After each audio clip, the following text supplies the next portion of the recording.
قلنا اهبطوا منها جميعا فإما يأتينكم مني هدى فمن تبع هداي فلا خوف عليهم ولا هم يحزنون والذين كفروا وكذبوا بآياتنا أولئك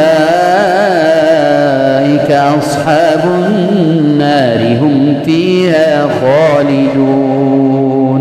يا بني إسرائيل اذكروا نعمتي التي أنعمت عليكم وأوفوا بعهدي أوف بعهدكم وإياي فارهبون وآمنوا بما أنزلت مصدقا لما معكم ولا تكونوا أول كافر به ولا تشتروا بآياتي ثمنا قليلا وإياي فاتقون ولا تلبسوا الحق بالباطل وتكتموا الحق وأنتم تعلمون وأقيموا الصلاة وآتوا الزكاة واركعوا مع الراكعين.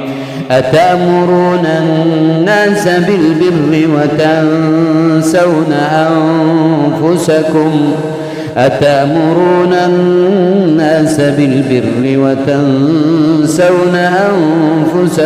وأنتم